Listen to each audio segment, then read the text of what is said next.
Hello there, welcome or welcome back to my channel, or if you're new here, hi, my name is Samantha and this is my channel where I talk all about books.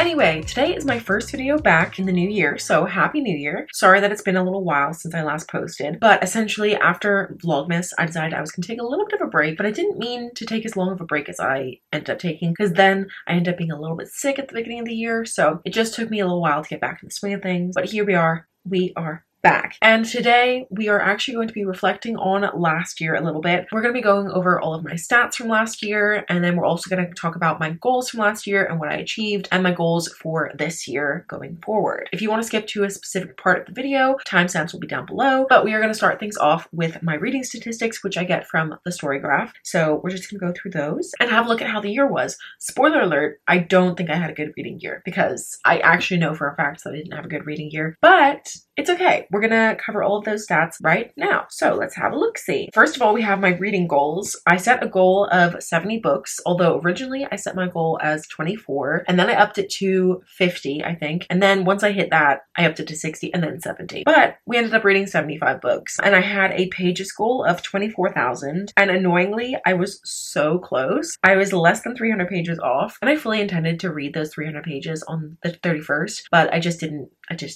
So what a shame. And I set my hours goal to 124 hours and I met that. Nailed it. Pretty much, apart from the pages, but that's fine. Moving on, the average time it took me to finish a book was 11 days. I did have a few books where I was reading them for a very long time, and then I had quite a few books where I read them in like a day, but obviously it takes everything into account. So my average time was 11 days, which is not too bad. In terms of my mood, as usual, I have the whole spectrum of human emotion. I had mostly funny books, emotional, adventurous, lighthearted, some mysterious, tense, hopeful, reflective, but I feel like generally speaking, clearly I like funny books, ones that make me emotional but are also adventurous, maybe lighthearted. Those are the vibes that I want in my books. Didn't read a ton of sad books. I think I just read 2 sad books. I already cry enough. I don't need sad books. In terms of the pace, this is not a surprise to me. I read 1 slow-paced book, 52 medium-paced books, and I read 22 fast-paced books. I definitely feel like medium-paced books are my jam. I do like a fast-paced book, but I think typically those will be like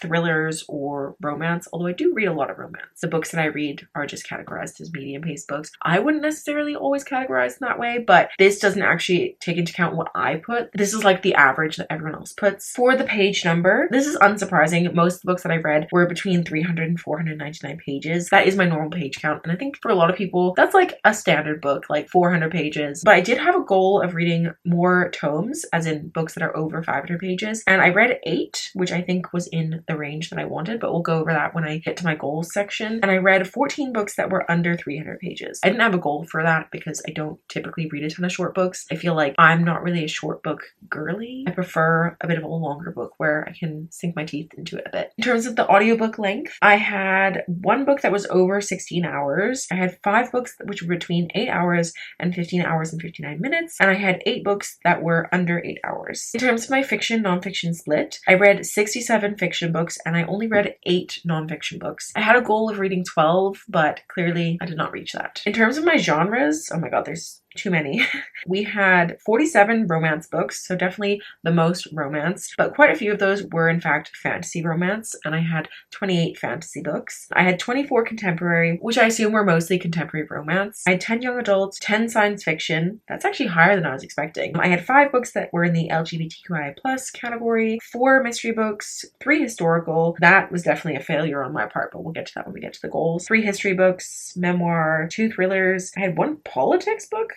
What politics book did I read? Oh, A City on Mars. Yeah, that makes sense. A whole range of genres, but mostly romance, fantasy, contemporary. Quite a few young adult and sci-fi as well. In terms of the format, 19% were on audio, 37% were digitally, so this was probably on my Kindle, and 44% were in print. And my most read authors were Martha Wells, because I read 4 of the Murderbot Diaries. I also read 4 books by Sarah J. Maas, 3 books by Jenny Han, 3 by Lila Sage, 3 by Chris Broadbent, 3 Elsie Silver, 3 B.K. Borson, Johnson, 3 Emily Henry, my gal, 3 Jessica Townsend, and 2 Becky Chambers. And then in terms of the different months, the month where I read the most in terms of pages was August. I read 2,939 pages. And the most books I read in a month, that was in November. I read 10, although a few of those were novellas. And then I listened to the most audiobooks in July. I listened to 1,963 minutes of audiobooks. That's a lot. Moving on, the last thing we have here is the star ratings. So as I said, it was not a great reading year. My average rating was 3.39, which is really not great. Ideally in 2025, my average rating would be 3.5 or higher. We're kind of setting the bar low, but 3.39 is just so low. But we had 3 1-star books, which is definitely higher than 2023. We had 4 2-stars, 8 2.5s. I had 2 2.75s, 13 3-star reads. I gave out 5 3.25s, 11 3.5s, 7 3.75s, 9 4-star reads, 2 4.25s, 4 4.5s, and I had 7 5-star reads, which is not bad. Those are all of the statistics for last year. Like I said, not a great reading year, but we did have 7 5-stars and 4 4.5s. Like it could be worse. It could be worse. Okay, and now we're gonna have a look at my goals for 2024 and see what I achieved, and then we're gonna look at my goals for 2025. So we're gonna do the bookish ones first, and then we're gonna go 2024, 2025, and then we'll move on to my personal ones. And if you're not interested in those, you can just click off the video. That's fine. These are like bookish / booktube goals. So in 2024, I had a goal of posting once a week or 4 videos a month. I definitely did not complete that. I think I was probably averaging like 2 videos a month. Definitely I did not do once a week. And already I'm technically failing for 2025, but we can get back on track. I also had a goal of getting my physical TBR down to 20, which did not happen. My TBR ended up on 40, I think, at the end of the year. My reading goal was 24 books, which I definitely surpassed. I wanted to start posting lifestyle content, and I did post a little bit of lifestyle content, but not a ton, but that's okay. I had a goal of reading at least 70% adult, which I definitely did. I wanted to read more historical fiction books than the previous year, so I had a goal of reading 7, and I only read 3, so I did not reach that. I also wanted to read 1 nonfiction book a month, and as we saw, I didn't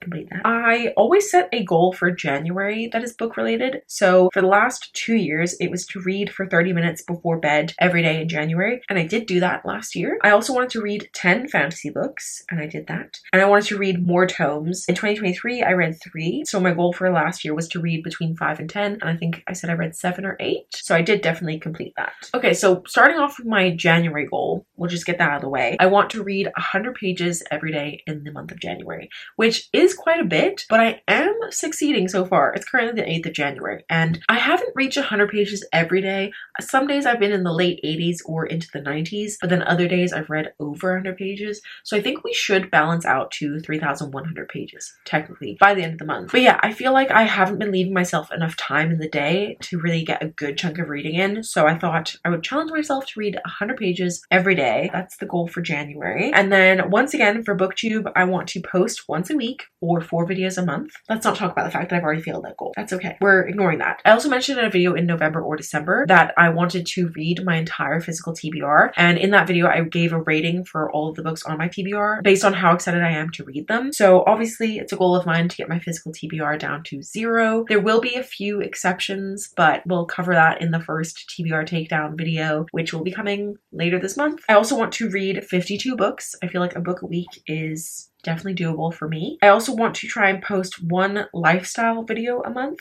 So that would be like a reset video or something like that. Let me know if you're interested in that. I'm interested in that. So that's something I want to do. In terms of some more reading goals, we have read 5 historical fiction books, read 10 nonfiction, read 5 high fantasy books that are new to me because I am rereading the Throne of Glass series right now. And in my mind, that is high fantasy, even though it's young adult. I'd say it's like young adult high fantasy. And obviously that's not new to me. So I'm not counting that, but I want to read 5 new to me high fantasy books. They can be in the same series. I'll allow that. I'd like to read 10 tomes, so 10 books, which are 500 pages or longer. And I would also like to complete the Buzzwordathon challenges. This is a year-long thing hosted by Kayla from Books and Lala. I'll link her channel down below, but I'm sure you know who she is. I'm sure you know all about this already, but basically there's the Buzzwordathon where every month there's like a buzzword and you have to read a book which has that in its title. But this year there's also like a covers challenge as well. And I want to do both of them, and hopefully like in the right month, because I've always wanted to do it before and I've never succeeded. And I've just added a new goal of having an average rating of 3.5 or higher at the end of the year. year because I'd like to read some good books. Those are all of my bookish and booktube goals for the year. And now I'm going to talk about all of my personal goals. So if you are not interested, thanks for watching.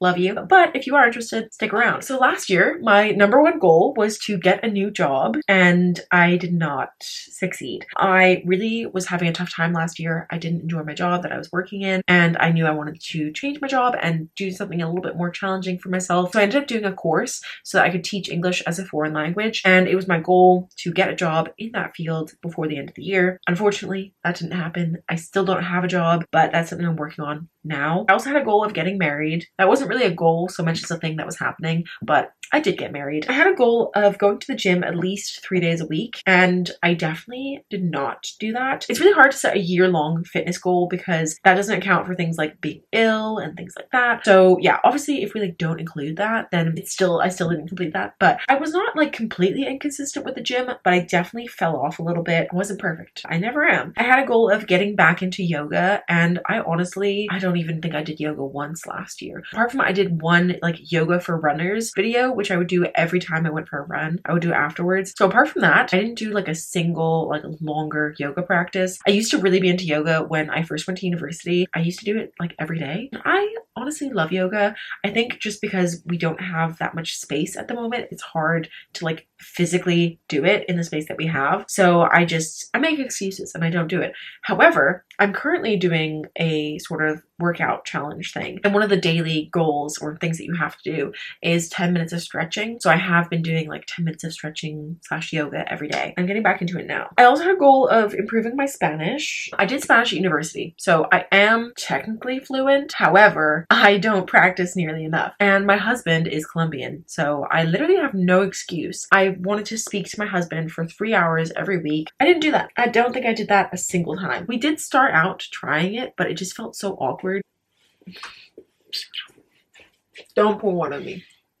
Yeah, it just felt really awkward for us to be like, okay, now's our dedicated time to switching to Spanish. Well, I need to get better about just like spontaneously doing it. But yeah, didn't do that. I also had a goal of running a half marathon, which I did actually do. I ran a half marathon in May. If you want to know my time, it was 2 hours 20 minutes. I was aiming for 2 hours 10, but it's okay. But we've talked about my failures a lot, so let's move on to my goals for this year. First goal, get a new job. Obviously, this is quite important. I am working on it at the moment, applying to places. I have kind of accepted the fact that at the moment, it doesn't look like I'm going to be getting a teaching job, so I'm looking for other things. Goal number 1, get a new job. My next goal is to run 2 half marathons, which I will be doing in the first half of the year because I'm running a half marathon for charity in April. I'm going to be raising money for Parkinson's UK, which is a cause that's really close to my heart because my grandfather had Parkinson's and sadly he passed away in 2019. So I got the opportunity to run for this charity and do a race that I really want to do. It's called the London Landmarks Half Marathon, and you basically run around the London landmarks, obviously. So I'm really excited for that, and if you'd like to donate to the cause, I will leave my link down below and you can sponsor me for it, and I would really appreciate that. But obviously no pressure, but if you'd like to, I'll leave that link down below. And as part of my training for that half marathon, I have to run a 12.5-mile run, which is basically a half marathon. And it turns out that there's a half marathon in Cyprus where my friend lives about a month before my race. And so I was like, I'm gonna sign up for that and we can run that together. So I'm gonna be running a half marathon to train for my half marathon. I'm running 2 half marathons in the first half of the year. In a similar vein, I would like to PB my half marathon in April. I want to get my best time. My next goal is to do yoga or stretch 3 times a week at least. I have the world's tightest hip flexors. I don't know if that's actually true, but I would like to own that title because it's honestly a struggle. So that's something I'd really like to work on. And also last year I got so many injuries from running because I wasn't taking care of myself enough during my recovery. And so something I'd really like to work on is doing more stretching. I want to make sure that I'm working on my flexibility and my strength. That brings me on to my next goal, which is to be consistent with exercise. I don't want to set a specific goal of like go to the gym 3 times or whatever, because I feel like then if I'm sick or something like that or injured and I skip one, then I feel like I've instantly failed. So I just want to make sure that I'm being consistent in a way that to me, I feel like I'm being consistent. I also have like some craft projects that I'm working on that I want to finish because I have started them and then I keep on picking up other crafts instead and not finishing my original project. So I want to finish all of my craft projects that I'm working on and keep on crafting because I just love crafting. It's my favorite thing. Similarly to that, I've just put find your calm. I feel like I'm such a stress stressed out person all the time that I really just need to calm the fuck down. So I just need to find ways to do that for myself, whether that's meditation, crafting, baking, exercise, like whatever it is. I just need to find the things that help me feel calmer, because there's no reason for me to be this anxious all the time. Need to work on that for sure. The next sort of goal that I have is something for the first part of the year, and I'm doing this thing called Operation 66. It's kind of like 75 hard if you've heard of that, but it's not as difficult, and it's all about creating sustainable habits that you will continue doing after the challenge is over. So it's things like meditate for 5 minutes every day. Don't go on your phone for the first hour and the last hour of the day. Do 10 minutes of stretching every day, 60 minutes of movement, whatever that means to you. Work on a personal goal, and you do that for 66 days. And then after that, you should be able to like implement those habits into your life like it's second nature. So those are all things that I've been wanting to implement anyway. So yeah, I actually started this before the new year, and it should take me all the way till like the end of February, I think. And I'm currently doing that. I'm doing pretty well with it. And finally, my like biggest goal, and this is kind of a stretch goal, if you will, is to move out. My husband and I currently live at home. There are quite a few circumstances which are keeping us here. So this is potentially not something that's going to happen. And when I say we live at home, I mean we live with my mom. Yeah, we live in my family home. Ideally, we would move out and get our own space. I don't know if that's going to happen. Like I said, there are other factors. This is a stretch goal, but it's something that I would really love to happen for us. Obviously, I'm super grateful that we do get to live with my family and that we have this option, but ideally, this would not be the way that it is, but it's fine. But anyway, those are all of my goals for 2025, as well as reflecting on last year's goals and my statistics. This was an awful lot of talking, so I hope you liked this video. I know that I love hearing about other people's goals. I don't know, I'm not even like particularly into New Year's. The only thing I like about New Year's is like the fresh start feeling, and I'm really trying to embrace it as much as possible because I feel like I kind of got into a bit of a life slump in December. So yeah, I'm kind of picking myself back up and trying to get on with some stuff, get some stuff done, and also work on myself, become a better version of me. My like word of the year, because I like choose a word for each year, is advance. I would like to advance myself in some sort of ways, whatever ways I can. Anyway, that is all that I have for this video. So thank you so much for watching. I hope you liked it. If you did, please give a thumbs up. If you're new here, feel free to subscribe down below. And if you made it all the way to the end of this video, please leave me like, I think there's like a list emoji, or if there's like a check mark, something that signifies goals to you, or some fireworks for the new year. That's all I have. So thank you so much for watching. Bye.